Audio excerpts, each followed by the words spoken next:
Today I'm going to be showing you the correct way to grind FC26 without spending any money, because if you're not a content creator or a pro player, you should not have to break the bank just to enjoy the game, and I'm going to make sure you don't have to. So if this helps you out at all, make sure to drop a like down below, and of course subscribe. We are on our way to 31k. We've done an insane giveaway for 2 gaming monitors, copies of FIFA and FIFA points. So if you want to be in for the chance of winning any of those, go check me out on X, follow the very simple steps. Let's go cook this game. If you can't afford your favorite players and trading to them just isn't realistic, and of course you don't want to give EA your money,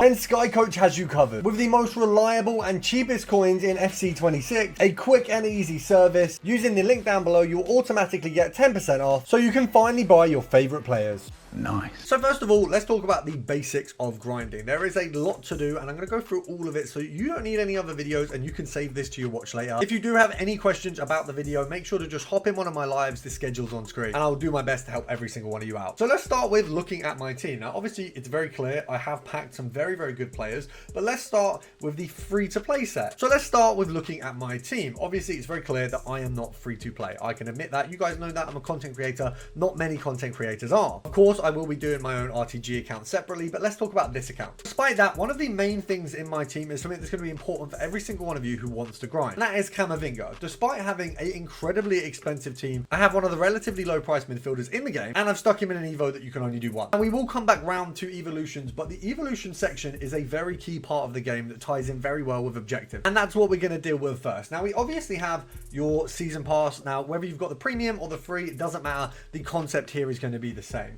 Throughout the season, you do not want to be the guy who at the end of the season is rushing to get XP done. Have a look while you are playing. This is a game that we are playing for enjoyment, so you want to be having enjoyment out of it and then ticking things off at the same time. For me, weekly objectives is obviously a main one. That's going to get ticked off by just playing the game, so we don't have to touch on that too much. You've got your weekly play completionist. So as you can see here, season 1 weekly play, we are on week 2 here, so I've got to complete a couple more of these and I'm good to have another set done, which will also get me a pack as well, which of course, especially for free-to-play players, is infinitely helpful. Now, my suggestion for those of you who want to get this done as quickly as possible with as much enjoyment as possible is to go down the route of 5 rivals, 5 rush, and then 5 live events. Is to go down the route of 5 rivals, 5 rush, and 5 live events. That is kind of your quickest and your most well-rounded. Now, if you're playing squad battles anyway, you'll tick that off in the meantime. And mentioning those game modes ties very much into the objectives above. We've got these players that if you actually play all of the sort of longer modes for it, if you go ahead and do these in rivals, for example, you're looking at 70 hours of gameplay if you want to do this England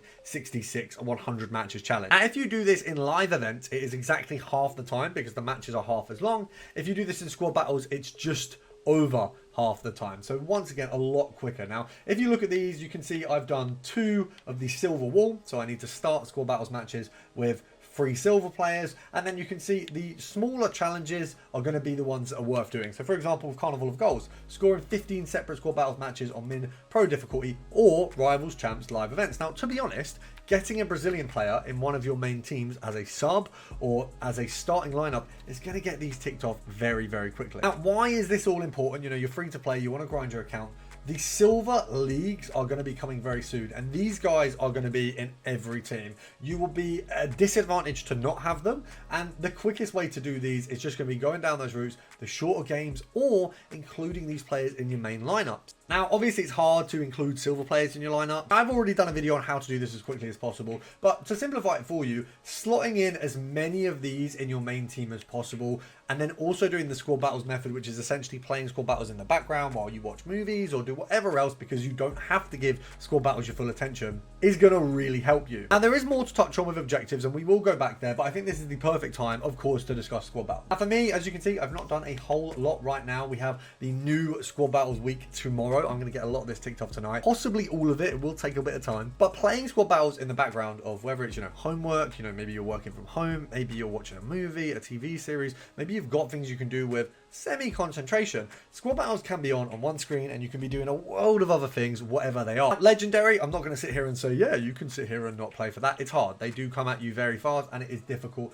to stop yourself conceded and win games without really paying quite a bit of attention. You know, I might have YouTube videos on the side of FC content, but I certainly won't be giving it, you know, less than 70% concentration. Professional, I'd say 50-50. I can really be doing 2 things at once, but I am, of course, giving a bit of focus to it because we do want to do as much as possible possible to not concede, because that gives you more points. If you want to know how to get the max points on squad battles, that video is on the channel already. Now, the reason that professional is the benchmark now rather than semi-pro is because they've upped it in objectives. So before it was you need to play on semi-pro in order to tick the boxes. Now it's professional, so we have to sit there and make sure we are on those difficulties, otherwise we don't get anything. You know, I'd hate to be sitting there doing 100 games with an England squad to find out I hadn't even got any of the objective done because it was on semi-pro. So the best way to do this, especially for those of you who don't have the ability to play squad battles in its full, you know, maybe you've only got 8 games in your week and maybe all of them are not concentrated. Well, you could certainly beat this team without concentrating on professional. I did it on legendary. I got a 3-2. It was my first legendary of this year, so it was a little bit dicey,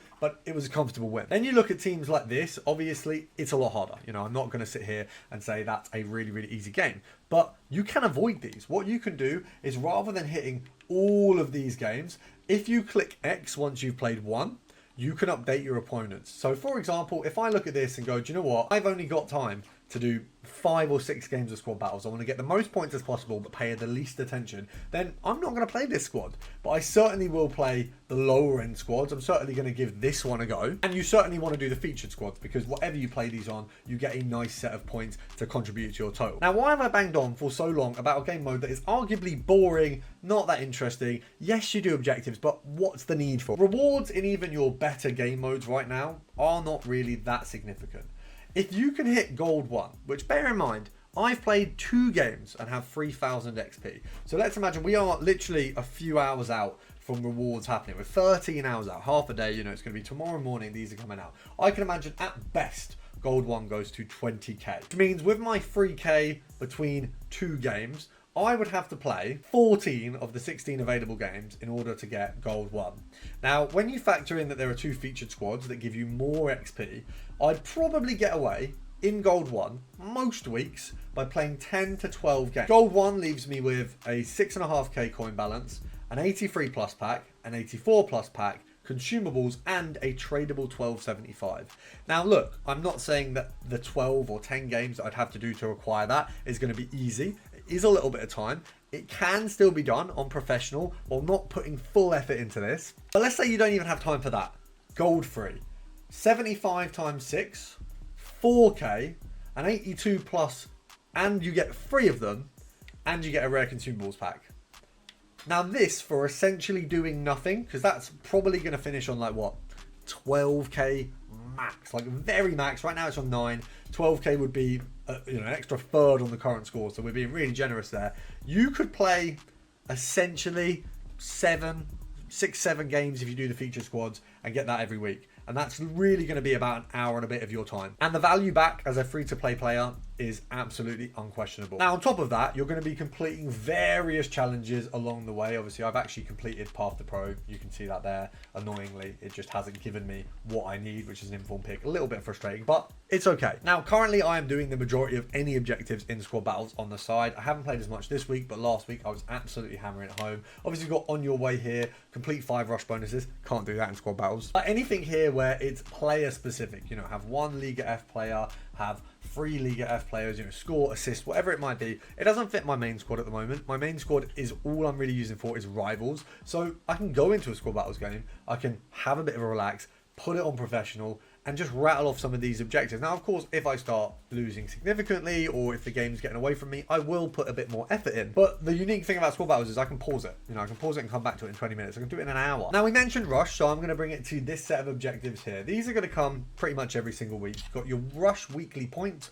which, to be honest, especially at this stage with a lower power curve, gives you a nice set of players, and also you're completing a lot of objectives during this. You can choose what objective that is or what Evo you might be doing. Then additionally got another set of objectives, which, by the way, all can be completed in rush. Now, bar one of these, you can do all of these in rush. I'm not sure on this one because it says play 5 matches with 1 MLS player in your starting 11. Now, starting 11, assumingly we can't do rush because it's an 11, not a 4 or a 5. So I'm assuming that that one is the only one you need to play like squad battles for. And once again, very simply, you have an MLS player in your squad. You can buy Messi for 20k, and he's unbelievable. So very easy to work in. I even made a 100k squad builder that has a load of MLS players in. So go check that out. But build up play, you know, very simple stuff.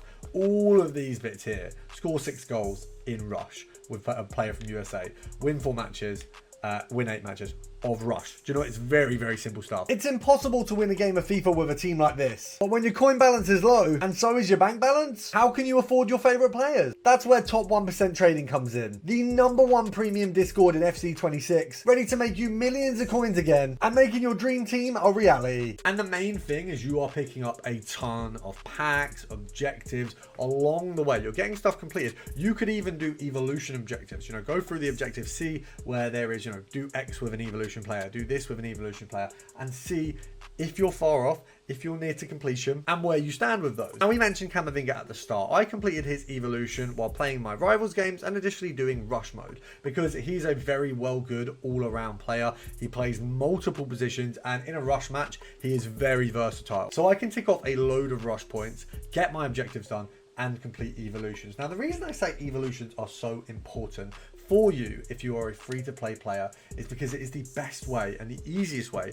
to upgrade your squad. Now, I am going to be using the majority of my evolutions on my Sunderland squad, because these are players that aren't necessarily going to have the good play styles that my other players are guaranteed to have. So I'm happy to whack some of these on there and improve that team. But if you're a free-to-play player, you know, you've got a lot of 82 rated players, you've got a lot of 83, 84, you can have a look through the evolutions you've been provided in evolutions or in rewards, and there are a fair few that you could put on a lot of your players. You've got a max 84 evolution, so I can actually give my already evolved Camavinga something additional to him. Now, he's already reached the max play styles, but anyone else can have that. Endo can actually have that. The Endo we all got, or if you made the Rice choice, you've got this one here. So I can actually get Endo and give him an additional playstyle, which is brilliant. Next, we're going to go to SBCs, and this is something that if you are a free-to-play player, you're going to be familiar with. If you're a new free-to-play player, then you may not be, and let me educate you. So first of all, you will have seen in my team, if we go back here, I've got a James card and I've also got a Zubamendi card,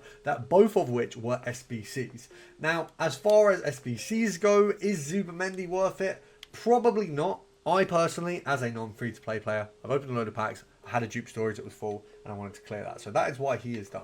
Now, when you look at the other players available, we've got Carney Chukwuemeka. I probably said that wrong. And looking at this card, it's 84 rated. You need an 81, an 83, and an 80 SKU squad. Now, if you're doing these squad battles, if you're doing this rush, if you're ticking off some of these other objectives and the season pass, you will be very quickly, easily able to complete this. Now, not only is it going to be worth it for your main squad, possibly as a free-to-play player, he's English, he's Bundesliga, he's got good links. You now have Ultimate Gauntlet, a situation where you need different players in every round. So anyone who is in your, I think, starting 11 or subs in the first round cannot play the next round, which means we don't need just one solid team. You don't need one Evo squad, one RTG squad. You need 2 or 3 just to compete. So Carney Chukwuemeka, I mean, it's a very, very cheap SBC. It's very simple to do. You've got a little bit of time. We've still got 3 days left. We've got squad battles rewards in that time. You're able to grind a little bit more in that time. And if you can get him done, that's a really solid player for a Bundesliga squad or a mixed league hybrid squad where you have Bundes and Prem, because English players are going to connect really well. Additionally, we have Retegui. Now, obviously, going to the Saudi League, crazy decision from him, but great decision for us FIFA players. I can slot him in with a couple other players from the Saudi League in a hybrid squad very, very easily. He's cheap as chips, 82 and 80. That's one of the cheapest SBCs we're going to get. He's very well rounded. It's a nice looking card. Admittedly, no big playstyle plus, but a good few playstyles, low driven there. And look at the striker card on him. I mean, if he had better defending, you could put him literally anywhere on the pitch and he'd be unbelievable. That is a great card, and one you don't want to miss out just because of a poor league. He's really going to be good for filling out a second gauntlet squad, whether it's with the Serie A because he's Italian, or whether it's just a full Saudi league because it's so damn cheap. That moves me swiftly on to the other SBCs we're going to talk about. As a grind player, you need to not miss your 77 upgrades when they're limited, your prime bronze, your prime silvers, and especially things like the 83 upgrade in the team of the week. Now, of course, these are not easy to do. When you're grinding squad battles and rush, and you're doing rivals, and maybe you're in champs as well, this is an SBC that when you could play all 5 sections every single week, is completely free and will always give you profit. You have to break it down correctly. You have to wait a couple days because initially the price on things like Palace and Liverpool players is crazy. Now, if it's a situation where you cannot afford to buy the Palace and Liverpool players, you can do, you know, everything else, but those specific players, they're a few thousand too much. You don't want to waste the coins. Wait till you pack one. You've got a week where these are out. You've got squad battles rewards, rivals rewards, possibly champs. You've got rush objectives as well, and your season pass. You will likely get 2 of these players in a week, and if you don't at the last minute, then you buy. Equally, you want to make sure that you don't miss out on things like the Golden Generation and the World Tour England, because these kind of SBCs are very, very good. They offer you a really nice pack, and when completing them slowly, if you need to, we've got 60 days on the Golden Generation, a little bit less on the World Tour England. Something else you never want to miss is going to be your preview packs. Now, I've only had one real sort of banger in the preview packs this year so far. We got an inform in one of them, which means you're guaranteed a minimum of W coins, but you can break a lot of these down, and in my opinion, if you get 6k back, it's worth doing it, because for that 6k you miss out on a K1.5, you lose a 1.5k, but you get the ability to do another pack. So for 6.5k, you get to see 2 packs, and if the next one is a banger, then you absolutely don't want to be the guy who didn't see that pack. Heading over to the silvers, exactly the same concept. You just want to check the price of these players. It's that simple. You can literally sit here on the pack and go, right, this is not going to be worth my money, I'm not going to buy it. Or alternatively, maybe it is. So you can literally sit there, find that out here. You don't have to buy it. It's the biggest shoe-in for free coins. Now, the biggest shoe-in for free coins is such an easy segue to talk about the absolute gold mine that is Moments this year. Now, usually I will say it's not always that crazy. It can be a little bit meh. Last year, they didn't do anything with it, and it wasn't my favorite thing. However, this year in our star gallery, not only do we have 2 optional packs that you can buy an unlimited amount of, you know, when you finish off the nicer gallery. I've obviously taken some hits out already. Still got these 2 packs, which although untradeable, are very good for building your club. Now, what you do have here is a 50k pack. You will usually have 3 rare consumables packs, a draft pack, and then you will also have a welcome pack. Now, the welcome pack costs 1 moment star, and it's tradable. All of the packs in this section are tradable. So everything you get is money back. Now, moments take like a minute, you know, maybe a minute and a half at best if you have to retry the moment. I've already done let's get started. I've already done a good chunk of foundation, so as you can see here, I'm ticking this off. I will then move on to each section, and it can actually help you. Know, some of these are going to help you how to do free kicks, some of them are going to help you do finesse shots, slow drivens. It's actually really helpful for a new user, but for an older user who already plays the game, it's just an easy way to get coins. I know no one dreams about getting a rare consumables pack, but for what is essentially 10 minutes of your time at most, and if you do all 3, it's 30 minutes of your time at most, you're getting 3 tradable sets of packs, which have some of the most expensive lower end items that you get. You know, Shadow, Hunter, you've got leagues, you've got even anchors. There's a ton in there that has a good value, and you can even get the player picks where you would get them in a pack where it's like a 1 of 3, you know, 83, 82, 81, 81 plus. They're available in these as well. So weirdly, it's a consumable. Didn't know that until I got one myself. Certainly the most important part of this is it's easy and it's free coin. Now, as I said at the start, if you do have any questions, come jump in live. I'm live 3 or 4 times a week for a good few hours, and I'm always happy to help. If you've enjoyed the video, make sure to drop a like down below, and of course subscribe. If you want to learn about trading, which is a whole other ball game, not only do I have a premium Discord, but I've made a ton of videos for you, so go check them out.